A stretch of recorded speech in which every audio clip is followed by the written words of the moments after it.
Radhe Radhe everyone, स्वागत करती हूँ आप सभी का आज के इस वीडियो में। तो ठंड का मौसम लगभग शुरू हो ही गया है और हर जगह थोड़ी थोड़ी ठंड पड़ने लग गई है। और ऐसे में देखिए पूजा पाठ से रिलेटेड कई ऐसी चीजें होती हैं जो ठंड के मौसम में नियम काफी बदल जाते हैं। जैसे गर्मी के मौसम में जितनी बार भी हम वॉशरूम यूज करते हैं, नहा धोकर पूजा करते हैं, पर सर्दियों के मौसम में दोबारा नहाना बहुत मुश्किल हो जाता है। तो कई ऐसे सवाल होते हैं मन में, जैसे हम वॉशरूम यूज करने के बाद पूजा कर सकते हैं या नहीं, पूजा से पहले चाय नाश्ता करें या नहीं। तो इसी तरह के छोटे छोटे और कॉमन लेकिन बहुत महत्वपूर्ण प्रश्नों के उत्तर आप सभी को मैं इस वीडियो में देने वाली हूँ। तो चलिए शुरू कर लेते हैं। तो सबसे पहले कि क्या हम चाय नाश्ता करके पूजा कर सकते हैं? तो देखिए ये बिल्कुल सही बात है कि स्नान करके हमें भगवान को भोग लगाकर ही मुंह में कुछ डालना चाहिए। समय मिले तो ऐसा ही जरूर करना चाहिए, लेकिन ऐसा मानकर चलिए कि हमारा कर्म भी ना वो भी पूजा है।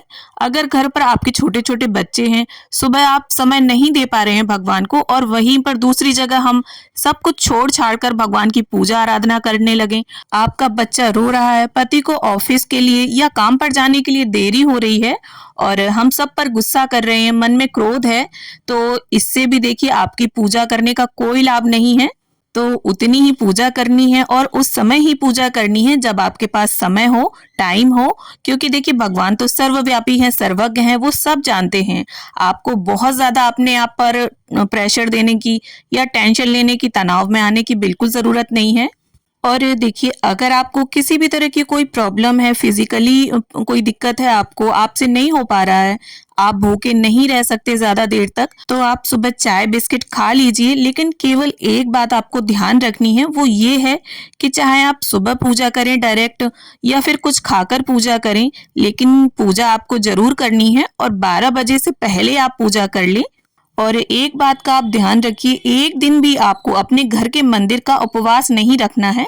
खा पी कर भी मंदिर की जोत बत्ती करिए, भोग वगैरह लगा सकते हैं, पाठ करते हैं तो करिए, नहीं करते हैं तो कोई ऐसा दबाव नहीं होता है कि आपको अपने सामर्थ्य से अधिक करने की कोई प्रेशर दे रहा हो, कोई प्रेशर डाल रहा हो। देखिए पूजा जो है वो प्रेशर लेके नहीं की जाती है, मन, इच्छा, सुलभता के साथ पूजा की जाती है। केवल भगवान के ऊपर आपकी श्रद्धा का जो भाव है वो जरूरी होता है। ऐसा नहीं होता है कि हम कोई नियम ले लें अपने शरीर से बढ़कर कठिन और वो कुछ समय के बाद हमें बोझ लगने लगे।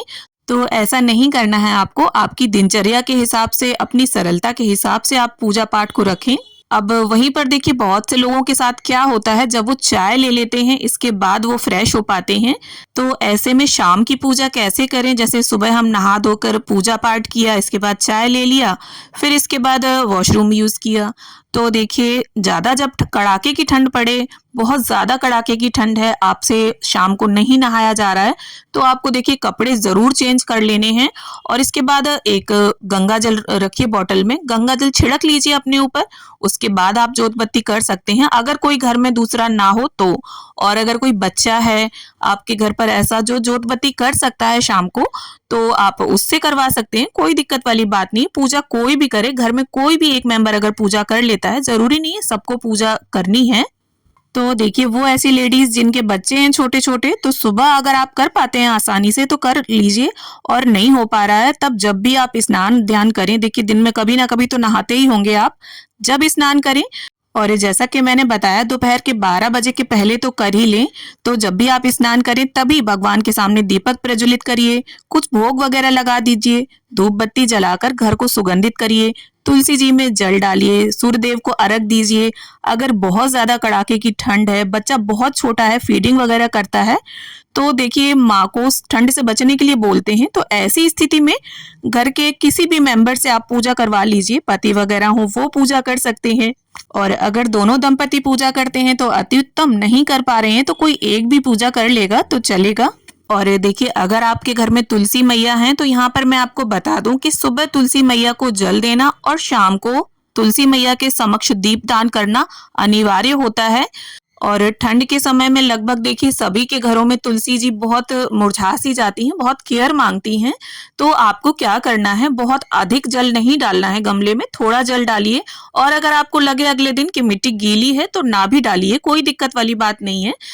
और तुलसी मैया के सामने अगर आप दोनों समय दिया रख सकते हैं तो बहुत अच्छी बात है। और सुबह ना भी रखें आप तुलसी मैया के सामने दीपक तो कोई परेशानी वाली बात नहीं है, लेकिन शाम के समय जब अंधेरा हो जाए तो तुलसी मैया के सामने आप एक दीपक जरूर रखिएगा, क्योंकि देखिए दीपदान का भी एक विशेष महत्व होता है। अंधेरे में ही दीपदान किया जाता है और घर के मंदिर का भी ऐसा ही है। सुबह आप भले ही धूप बत्ती अगरबत्ती जला दें, लेकिन शाम के समय दिया जरूर जलाना चाहिए।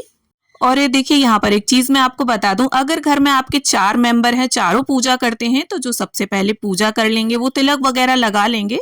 तो जब दोबारा कोई पूजा करेगा तो वो साफ नहीं करना है, तिलक लगे रहने देना है। और अगर दीपक जल रहा है तो उस दीपक को शांत नहीं करना है। हाँ, अगर शांत हो गया है तो दोबारा आप उसमें बाती डाल लें, घी डाल लें, इस तरह से जोत बत्ती कर सकते हैं।